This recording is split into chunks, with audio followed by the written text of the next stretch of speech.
ঢাকার পাশে ছোট্ট একটা গ্রামে ছিল একটি পরিত্যক্ত বাড়ি। লোকেরা বলতো ওটা 12টা 15-র বাড়ি। কেন এমন নাম?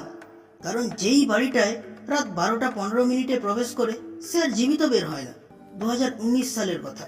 4 বন্ধু, তামিম, ইমন, রাফি আর নিসাদ, মজা করতে গিয়ে সিদ্ধান্ত নেয় তারা এই বাড়িটাতে রাত কাটাবে, সাথে ক্যামেরা, টর্চ আর কিছু শুকানো খাবার। রাত 12টা বাজতেই ঘরের ঘড়ির কাঁটা বন্ধ হয়ে যায়। নিশাদ ঘড়িটা তুলে দেখে ঘড়ি চলছে না, কিন্তু কাঁটা দুটো ধীরে ধীরে নিজে নিজে 12টা 15-র দিকে যেতে শুরু করলো। হঠাৎ ইমনের চোখ যায় দেওয়ালের দিকে। একটা ছায়া, মাথা নেই, শুধু একটা হাত বাড়িয়ে আছে, যেন কাউকে ডাকছে। ঠিক 12টা 15 বাজতেই বাড়ির দরজা সব বন্ধ হয়ে গেল, জানালাগুলোও লক হয়ে গেল নিজে নিজে নিজের থেকে।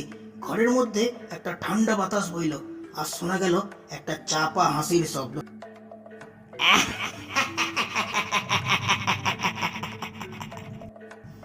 এবার আমার পালা।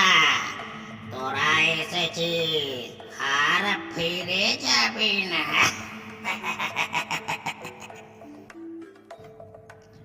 তামিম দৌড়ে বেড়াতে গিয়েও মেঝেতে পড়ে গেল।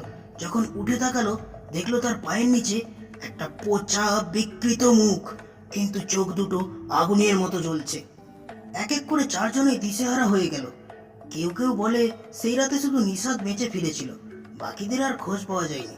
কিন্তু নিশাদ আজও কথা বলতে পারে না, শুধু একটাই শব্দ বারবার করে বলে, ঘড়ি 12টা 15, ঘড়ি 12টা 15।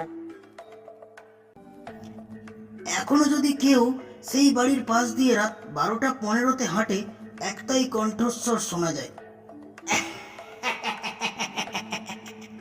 তুই কি আমার পরের শিকার হবি?